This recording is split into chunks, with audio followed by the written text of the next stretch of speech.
This is the BBC. Hello, welcome to the Comedy of the Week podcast with me, Carrie Lloyd. Or, beep, beep, beep. Boom, boom, boom, boom, boom. Sorry, I was just welcoming all the cars that are listening today as well. Not just because we are an inclusive podcast, but also to let those cars know that they are going to particularly enjoy this week's comedy, because this week is Women Talking About Cars with Victoria Coren Mitchell. And cars are very fussy about their comedy. They only like car-based comedy, so they enjoy one episode of Fawlty Towers, Clockwise, and On the Buses at a push. I passed my test last year after going through 5 driving instructors. 5.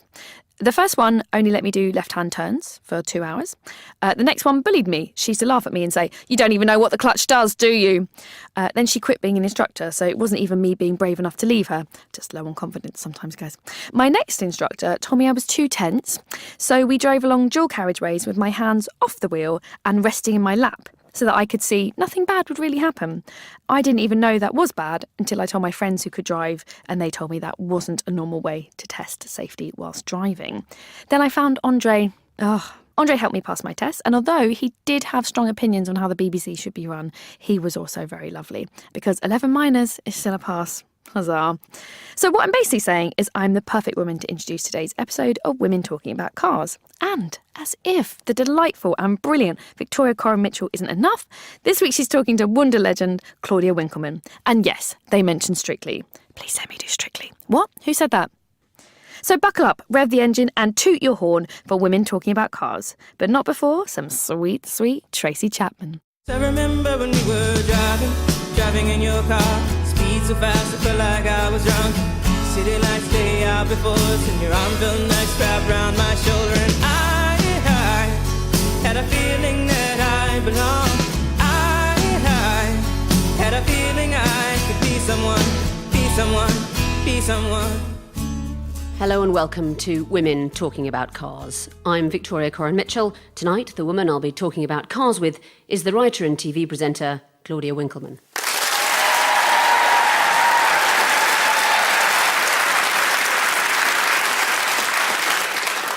Claudia Winkleman, do you get excited by the new car smell? No, I don't. Well, I don't even know what that is. Is that leather? Does that smell of speed and excitement? I like old, crumbly cars with stuff that you can find on the floor to eat. What smells do excite you? I always dreamed of having a show in which I asked, what smells excite you? Here we go. Coffee, my pillow, and my children's necks. If you had to get somewhere in a massive hurry, your car broke down, and you had the choice of a motorbike or a horse, which would you pick?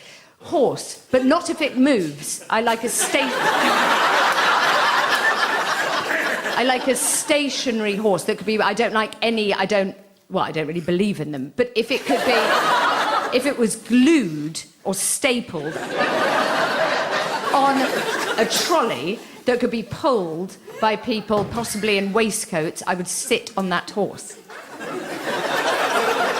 This is awesome. It's not about cars. See, my parents were hugely in favour of horses. When we were little, No. Yes, they used to put us on horses. I think they thought they'd gone on a magnificent social journey, and they thought the one last thing is if they could get us confident on horseback, people would mistake us for the family of the Duke of Devonshire. I don't know if there are many horse riders in the audience, but if it's not for you, your soul revolts against it. It's like trying to give a cat a bath. Yeah. Terrible. This is quite a strange episode for me of this series because we're very close friends. And obviously... Best friends. Probably best friends. Obviously everybody... Probably. People... Wow. You don't want to pull on that string. Suddenly got quite interesting. And obviously everybody feels like they're your friend because of your warmth on TV and your sunny demeanour and your sort of girlishness. And I know the real you, a monster. And... But here's the thing. I've always wanted to ask you and never have. You have been connected with Strictly Come Dancing for over 10 years in various roles, now presenting the main show. I have never seen you dance. No, I like dancing. I like dancing, but only if I've had, like, 2 tequila shots. And then suddenly I think, oh, wait, my phone's ringing, it's Beyoncé. She needs me to teach her some moves. But that lasts about 4 minutes, and then, as you know me very well, I get very sleepy and I need to be asleep at 10. Do you dance when you're alone in the car? No, that has never happened. But I play loud music in the car, like really loud, to the point where my small person, Mummy, should we turn it down? Let's talk about your first car. The Rover 200 is a triumph for the Longbridge factory. I mean, it isn't a triumph, it's a Rover. But it's a triumphant Rover, like my aunt's dog when it found an old corpse in a bog. The 200 R8 1.4-litre 5-door hatchback boasts a successful combination of reliability and aerodynamic styling. On the downside, her bulky double wishbone suspension leaves limited boot space. If your dog finds a corpse in a bog, you'd have trouble getting it home. Not that you should ever put a corpse in the boot of a car, as I found to my cost. So this is the first car you ever owned, a second-hand Rover hatchback. Were you 17? No, I think I was 25. I think I broke a record. I failed so many tests, mainly because I didn't understand the 1, 2, 3, 4 thing. The gears? I don't like them. Let's never discuss those again. And so we would go like that down the road, and I'd be smiling at the man. And at one point, there was a lamppost, and it got in the car. And then finally, when I learnt to drive, it was so amazing, so I licked the examiner's face. I can still taste him. He was called Martin. Because I couldn't believe it. I sucked his whole forehead into his mouth. And then I thought he was going to then take it away. And then I realised how exciting it was. And then I drove. My mum said, could I get some tangerines? So excited. And I drove to the Sainsbury's and I got a tangerine singly. And I went back 6 times. Now, the Rover hatchback, don't take this the wrong way, I find it interesting that that was the car that got chosen, though, because one of the differences between you and me is you're genuinely quite interested in fashion. You sort of understand it. Yes. You once told me I wore the shoes of a legal secretary. So, when you say best friend, you know, I remember that statement. But they were both square-toed and pointy. I had a breakdown. You've never been interested particularly in having a fashionable car? No. Well, I don't think it's very fashionable to have a nice car. I mean, I can talk about eyeliner till your ears bleed, but cars, I don't understand it. Let's see who in the audience has driven a Rover. Oh, please. Lena Calvert, what sort of Rover have you driven? I had a racing green Rover 406, I think it was. And what's the best place you ever went in that car? Went to Hastings.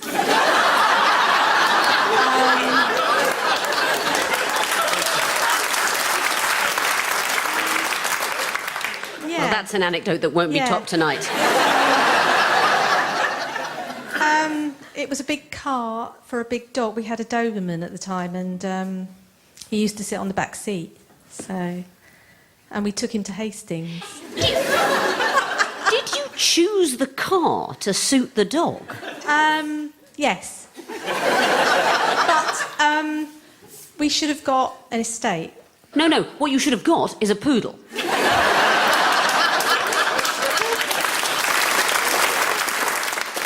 Thank you very much. You're welcome. I was trying to find out what family cars you remembered as a child. The answer was none. So I asked your mum. She didn't remember either. Your mum said, I'm not interested in cars. All you need is a good radio and a heater, in that order. But there was one car that she remembered being a passenger in the mid-'80s when you would have been about 13. The Cadillac Fleetwood 75 limousine sits on a new front-wheel drive C-body platform. She's got a 4.1-litre V8 engine, opera lamps, rear control panels and space for 8 passengers. Luxury, thy name is Cadillac Limousine. In 1988, Donald Trump got a 5-litre one with all the main things.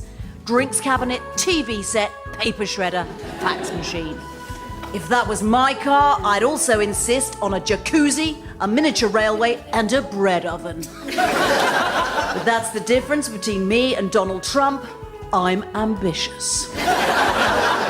So this was what Americans call a town car, and your mum was driven about in one because she was the launch editor of LUS. I know this is a weird thing to say. We weren't really aware of her success when we were young. Like now, when people come up to me and go, God, your mum was amazing, and she broke a glass ceiling, and she wore it incredibly lightly, what she did for a living. It's true that Donald Trump once had a Cadillac with a fax machine in it. This would have been so big in 1988. If you had a car big enough for electrical goods, and Yes. you don't, what would you have in there? Good, this is excellent. A Breville, which I think, A, underrated, and B, my favourite of all the objects. Butter the bread, put it in, sizzle. That's not a sizzle noise. I thought if we asked has anybody here been in a limo, we wouldn't get many. I mean, I've seen the state of this audience, but no. Some of them have travelled by limousine. Sedona Ferguson, when have you travelled in a limousine? I have a very eccentric family friend who we sort of adopted as my fairy godmother when I was younger. And each year she'd insist that I take at least 2 days off school to travel to London with her in a limousine, to go and see a West End show and to go to Harrods, and probably plied me with wine as well at quite a young age as well. And one of the most memorable experiences was when she insisted that I came to see Sister Act with 4 nuns in the limousine, and the nuns got so drunk on Moët in the back of the limousine they barely made it into the theatre, but insisted on having a bottle of champagne throughout the show and slept through the entire thing.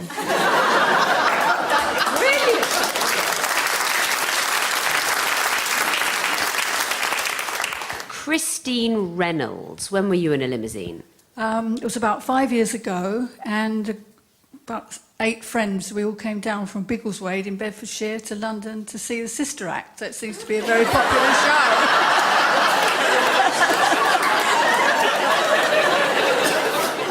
Are you all family?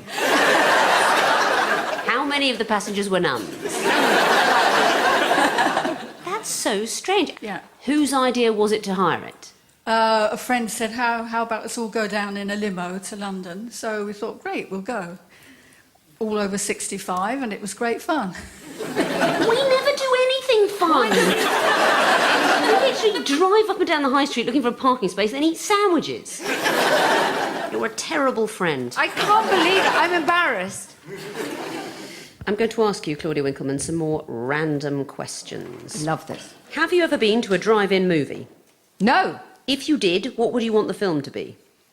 Something scary, For example? so that then I could leave. No, no, I would like Jaws. Jaws is my favourite film. You want to watch that outside, eating snacks, jumping, in a kind of flirtatious, there's the music. You know I don't believe in the outdoors, so I... Let's move on to your next car, after the Rover. And you didn't own this one, you were lent it. The Peugeot 206 is the car that nearly wasn't. With the 106 and the 306, those smooth French chefs thought there were enough options on the menu.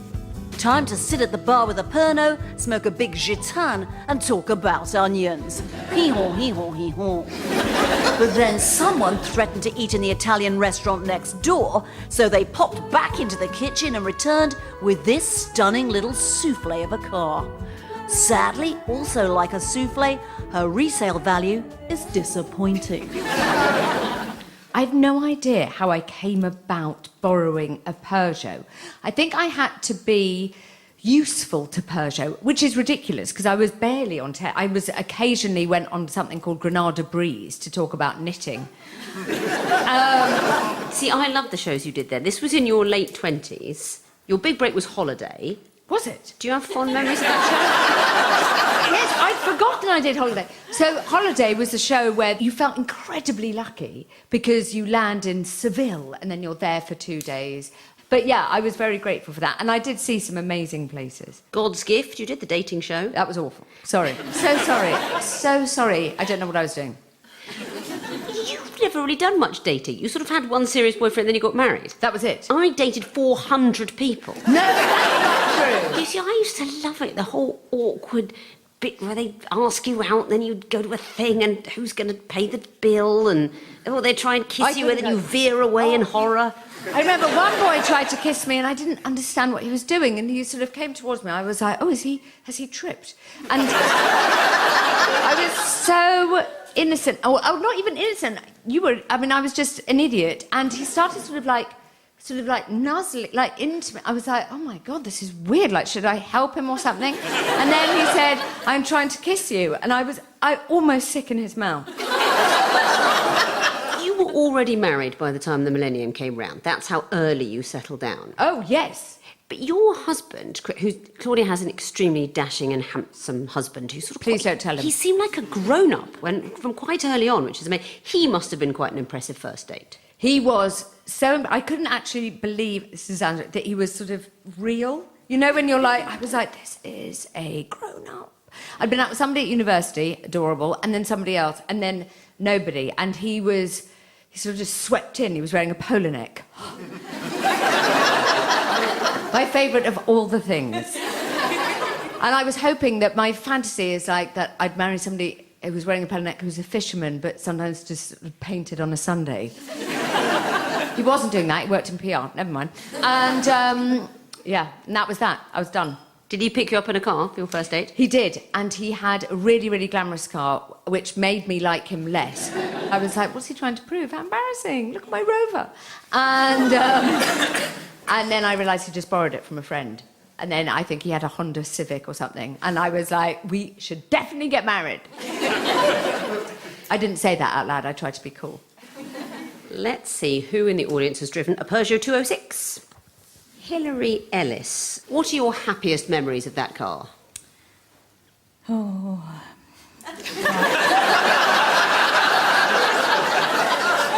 What are your worst memories of that car? Worst memories? Oh, my worst memories, I had it a long time. It was getting old when I got to at the end of it. I was ready to get rid of it then. Are there any journeys you took in it that you remember with pleasure? That sounds filthy. No, I have to think about that a long time. I used to go to school in it. That wasn't really very exciting, was it? I was teaching, not going to school to work. So did you just use it for the commute to school? Did you ever do a fantastic overseas trip in it or anything like that? No. I just went to school in it. It was just the second car. It was just my car to go to work in. We didn't do anything exciting because we had more exciting cars to do exciting things in. Hold on a minute. Bear with us. What were the other cars? Oh, well, we had lots of cars. My husband didn't keep his cars very long, so we kept changing them. We had Cortinas, we had Peugeots, we had... If you don't mind my saying, when you said we had more exciting cars... Yes, they weren't very exciting, they were just bigger. But you didn't get to drive those, you were just in the Peugeot? I did drive them sometimes, but not very often. My husband is taller than I am, and swapping cars was difficult because you just change the mirrors about and the seat about. And it took me a long time to get into his cars. I'm in love with you. I have to say, I don't know what to say. Accepting that it's a generalisation and that, you know, there's always exceptions to every rule. If I had to give an example of men and women thinking differently about cars, the line, it's not fun to change cars, you have to move the mirrors about, is a beautiful summary. What do you drive today? I don't drive anything now. I'm disabled and my husband's car is too big for me. He drives a blue one.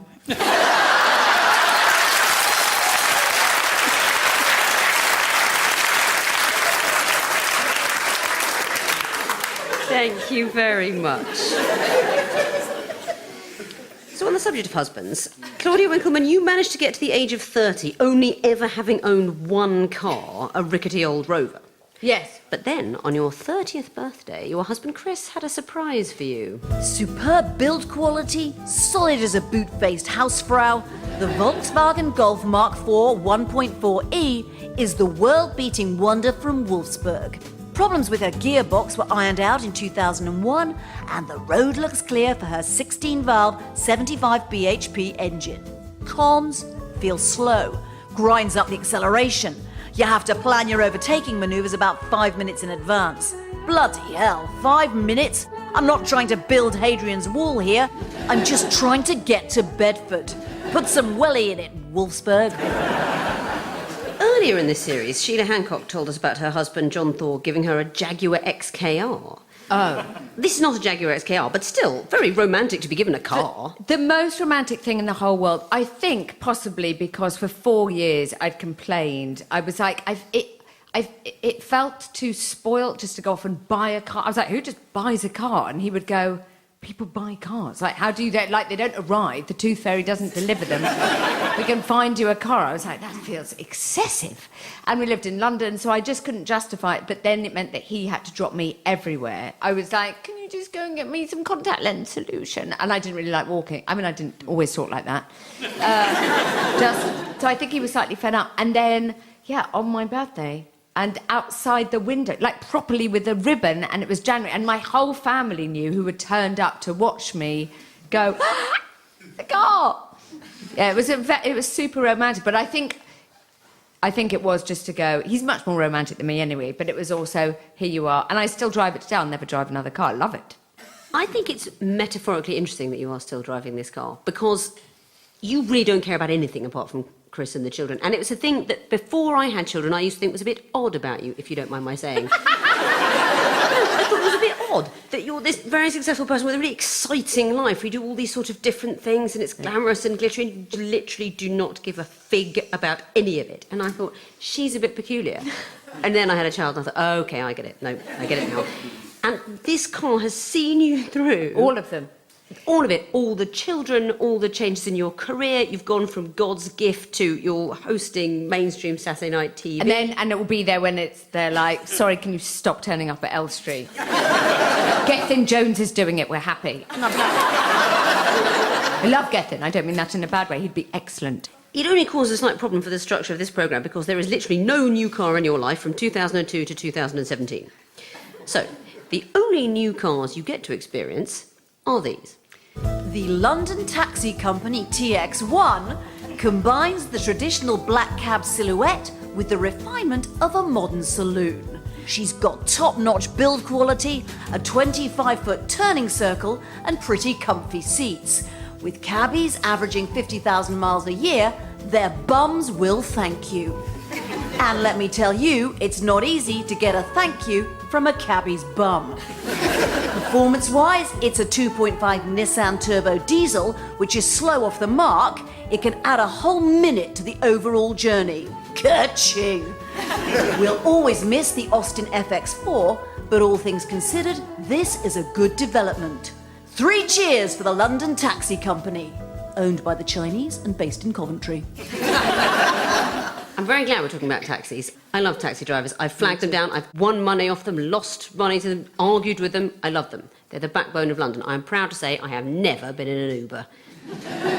I like any cab, and it still feels like an enormous luxury, you know, to get into a black cab. I think there's a generational shift. When you and I were teenagers in our 20s, we would never have got a taxi. We couldn't afford a normal taxi. Never. And those men that loitered about on Shaftesbury Avenue saying, do you want a cab? Everyone said, stay away from them.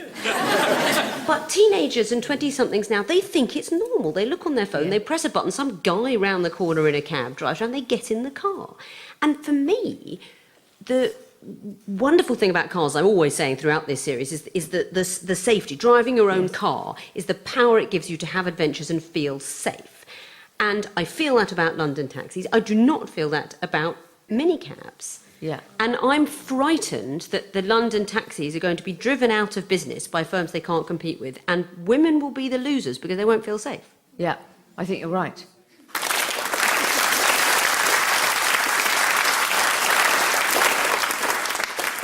Noel Edmonds used to drive a black taxi, and he put a mannequin in the back. What? So that people wouldn't hail the cab, you see. So it would look like he had a passenger. Okay, and he wouldn't be recognised. Although, weirdly, in my experience, you don't get recognised anyway. I've never been recognised. Can I tell you my true belief? And I thank you all for coming today. I don't think anything I do appears on telly. I think I'm never recognised. I'm on the tube 4 times a day. Nobody's ever once. And sometimes I go on and even go... Da, da, da, da, da.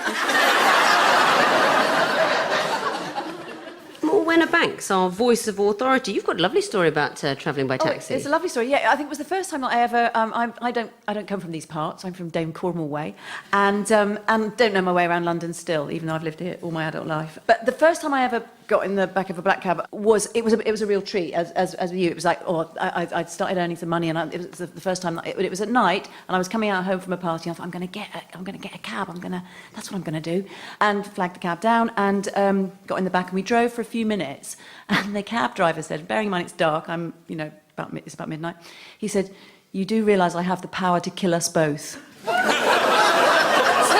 Could you just drop me on the corner? Another rousing endorsement. I love cab drivers. I love cab drivers. I have proper chats with them. They're so... anyway, yeah, I think they're amazing. Hooray for cab drivers. We need to draw things to a close. Why? This is so... I like talking about cars. Who knew? You will be allowed to choose a piece of driving away music. What's that going to be? Wow. Oasis. I'd always have Oasis. We'll have a bit of Oasis in a minute. They're the best band to drive to. Even if you don't like them, even if you're sitting there going, she doesn't know what she's talking about, Oasis in the car is rousing. Let me ask you this question. We've talked a bit about how you're not especially interested in cars, but do you think you're a good driver? No. I had to think about it. I don't go too fast. I never go on my phone. That's what terrifies me the most about people driving and looking at their phone. But I don't think I'm brilliant. You know, there are some people, they have driving gloves, they're just born to drive. They just know what they're doing. They go in, lozenge anyone. I don't want to sleep with that person, but those people exist and they're good at driving. That's what they do. That's one of their things. My husband likes driving. We used to go on driving holidays. He sounds more boring than he is. But you're an opinionated driver. We were talking about taxis a moment Yes. ago. I remember at your 40th birthday party, your brother saying in his speech that you never get into a taxi without advising the taxi driver the best way to get to where you're going. If somebody brings me a cup of tea, I'll say thank you like 15 times, and sometimes in different languages, like, thank you. I just sort of want, thank you. And I get in a cab and go, take Park Lane. It's interesting. I mentioned your 40th birthday. You said earlier you were 45. I should just say, people in the audience would be remarking on how lovely it is that we're such close friends when you're 15 years older than I am.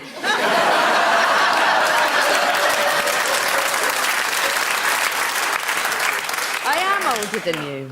But we must bring this chat to a close. Claudia Winkleman, you are as reliable as a Rover 200, as widely adored as the Volkswagen Golf, and as joyful as a drinks cabinet in a limousine.